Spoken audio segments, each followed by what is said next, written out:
friends. Welcome to this week's episode of Not Your Mama's Podcast. And today I'm excited. We have the pleasure of speaking with Dr. Shafer, a neurologist, life coach, and the host of the podcast, Talks with Dr. Shafer. She is a passionate about personal development, health, and wellness, and is dedicated to helping others through various platforms. Dr. Shafer, thank you so much for coming on the podcast today. Thank you for having me, and thank you for that lovely introduction. I'm so glad to be here. Yeah, well, it's such an honor to have you on. I can't wait for you to drop us with all of your knowledge.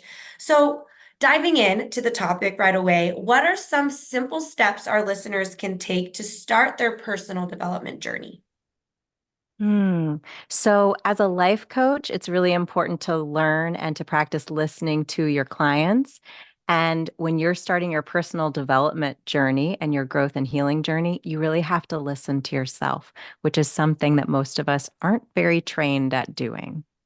That is very true. I think even for me and my personal development, and I know many people probably have this problem, is trusting themselves, like Mm, trusting their gut instincts. And I've learned that the hard way. Like I knew I probably shouldn't have done this or I had this feeling, but I just didn't listen to my gut self. And what do you say mm. to someone who's kind of keeps kind of falling into that trap of just not really trusting their gut? I think you really hit the nail on the head with how you said that you knew it, you didn't do it, and then you were able to recognize that you had signaled to yourself, whether it was an actual thought or it was a subconscious reaction or even your nervous system, right? That fight or flight response or that feeling in your gut.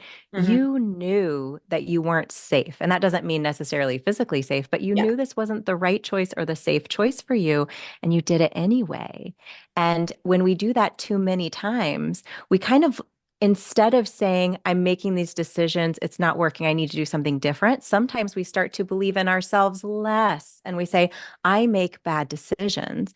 But the power and the healing comes from saying, I made decisions that weren't in alignment. My body was telling me, and now I'm going to start listening to my body so that I can make better choices because I know I can. And I'm hearing what my body's saying. Now I'm going to choose to listen to it. Yeah, and I think you hit the key point there. It's changing how we talk to ourselves Mm, because wording is extremely important. Like, oh, I make bad decisions, and all of a sudden we're mm. starting to like manifest or attract those quote unquote bad decisions. So I think that's really important that you framed the wording a lot differently, like how you did. And what are some other ways you think people can, start moving towards that self-development change? It's really in the beginning, it's about data points, right? It's about, so now that we've changed the direction of our momentum from past thinking, right? So instead of saying, I want to do that thing, but I've never done it before, and we're starting to change our mindset, how we speak to ourselves, and we say, I've never done that before, but I Mhm. want to change and I'm committed to this. So once we do that internal work, the next thing we need to do to sustain that is to actually achieve little data points, to set action. We have an actionable goal, right? It's something we can achieve. We hold ourselves accountable to achieving it. We do it, even if it's something as small as I get up when I wake up and I go get sunlight on my face Yeah. to make my day the best it can be, right? Something as small as that. I don't doom scroll on my phone when I wake up. A small habit change that we know we can do if we set our mind to it. Then the next time we have to do something more challenging, we're like, oh, but I've never done it before, but I did that other thing and it was hard, right? And it was challenging, but I can do it. So I can do this next thing. And so every time we have more and more data points that show us we are stronger than we think we are, then all of a sudden we actually recognize our strength. And once we believe that about ourselves, then that's when the world really opens up the possibilities that are there waiting for us. Yeah, and I think that was important. It's small, actionable goals, that are obtainable, like just waking up when you wake up, sunlight on your face, or even just making your bed during the day, like in the morning. You know what I mean? Yeah. Can make such a difference. And I know that's something I try to do is like make my bed during in the morning. Because then when I come home at Hmm. night, the room, even if it's like a little messy around the outside of the bed, it still feels like a clean, safe to like rest your head and you kind of feel um, not as decluttered in your mind if you kind of had like a Yeah. stressful day. Yeah. I love that. Yeah. So I kind of want to switch gears a little bit and kind of talk about like community, and how important Mm. it is to have community through your self-development Mm. journey. And as well, if you can share some tips on how to create, that supportive community online, because I know that's kind of a new way that people communicate. Well, actually, it's not new, it's been around for a while, but, you know, and can you tell us a little bit about how people can start developing communities like that? Right. Well, it's really important. Some of the things that I use when I am working with my clients and when I am reaching out to people who maybe have been victims of intimate partner violence or domestic abuse, they've been isolated, is to understand that there's no safety in silence. Your Mhm. story has to be heard. We cannot thrive or grow in isolation. So, Mhm. one, we need to come back to ourselves, right? Because we can be our friend. Yeah. Often our isolation is also a self-imposed isolation from who we are. So that's Mhm. step one. As we feel safe to share our stories and to share our hopes and dreams, it's really important to find safe spaces to do that. Not everyone will be in a place in their life where they can hear your story and respond to it in a way that is healing and affirming for you. And it's Mhm. really, really, really important when you are kind of what in that messy middle, what I call that stage of healing, kind of the ooey gooey stage. You haven't scabbed over yet. You're not fully healed. It's really important that you are careful with how you share your story so you aren't re-injured. It's not about your story. It's about whether or not they're ready to receive your story. Yeah. And what would you say to someone who may be a little hesitant or afraid to express themselves through their storytelling? And if Mm. someone is like that, can you explain to them, how the storytelling can really help heal and grow them from their past experiences so that they can kind of come out of that shell? Yeah, absolutely. Well, I was inspired to start my online community. We don't tell our stories just because of the fact that we often don't tell our stories, right? There's this fear. And that fear, it's not the kind of signal that it once was. When we were a kid, we were afraid of fire. Why? Because it would burn us. And we had touched a stove or we'd touched something hot and we learned, don't do that, you'll get hurt. And that fear was protective. Mhm. Often the psychological fear we feel about sharing our stories and sharing pieces of ourselves are less protective. They're less functionally helpful to us. Mhm. And they're actually a signal, this is something I need to pay attention to. Yeah. Maybe I don't need to tell this story to this person, right? They need Mhm. to earn the right to my story. It needs to be a safe space. But I need to, instead of running away from this signal that I'm afraid, I need to focus with curiosity as to why this is triggering me in this way so Yeah. that I can heal. Yeah. And that's a big part of the community. We don't tell our stories as I try to use examples of, for me, I'm a musician and music was so powerful for me on my healing journey. And Mhm. the thing that was really interesting to me is when you're in that ooey gooey stage, certain songs and artists are going to resonate with you. And oh, you could just listen to them on repeat, on repeat. And Yeah. then the next week, you may never want to hear that song again because you just aren't there anymore.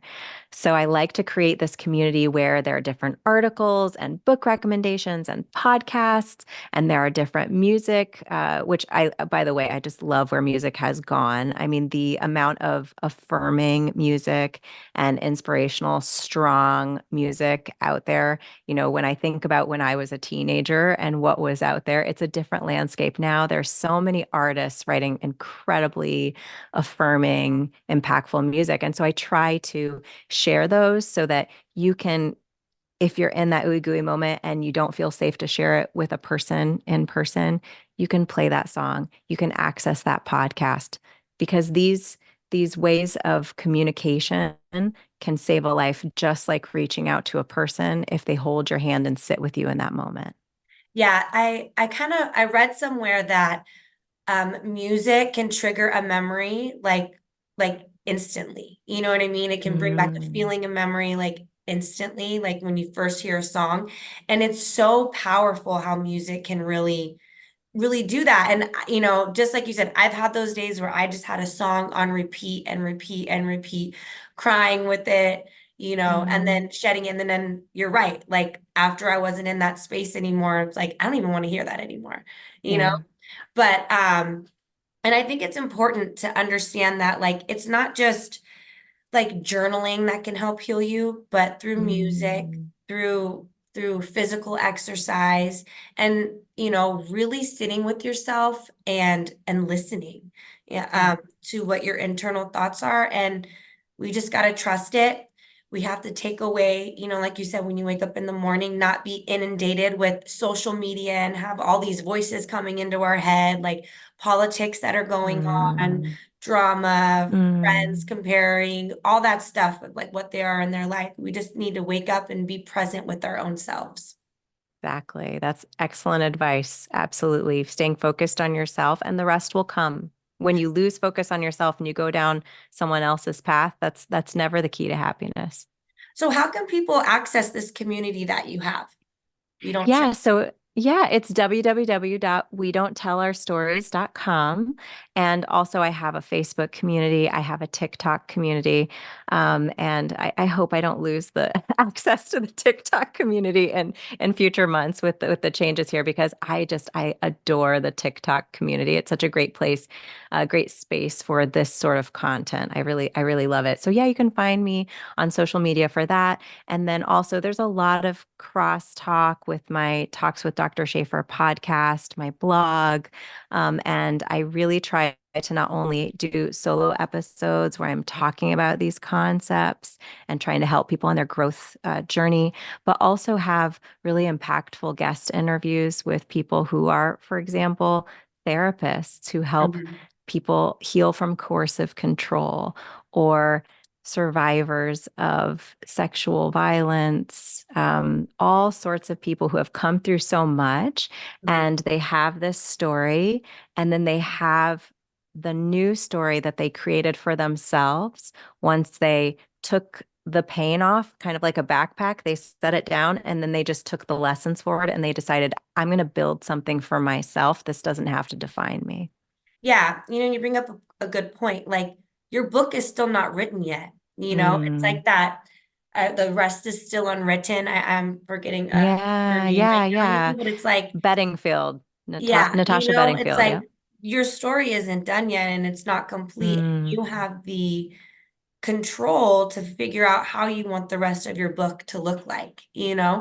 And, you hmm. can imagine like the ending of it and then create those little steps to build and develop to get to that ending that you visualize in your head. And sometimes it might even be bigger than what you think it is or better.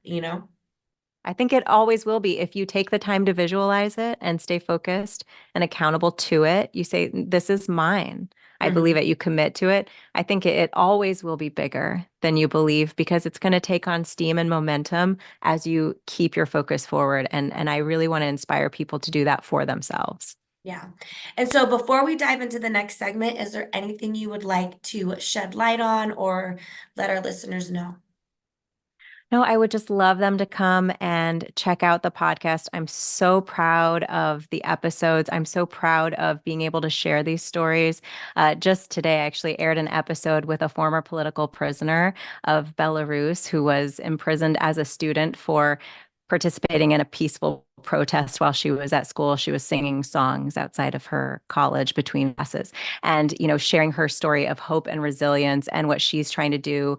She's not stuck in that story that really harrowing story of Yeah. being in prison for 2.5 years. Like she's out really in a situation where she's probably risking herself even more by Hmm. communicating her story. But here she is sharing her story because she wants to help other people who may still be in the situation she was in. And she wants to prevent this from ever happening again and just promote a free country where she lives and just freedom around the world. So to be part of those stories is so inspiring. And I just really, really hope that listeners will come and join us on that journey. Yeah, I was just about to say, everyone go check out that story. That sounds extremely interesting, and things don't happen to you, they happen for you. And like her story is Mm, going to help inspire like so many other people.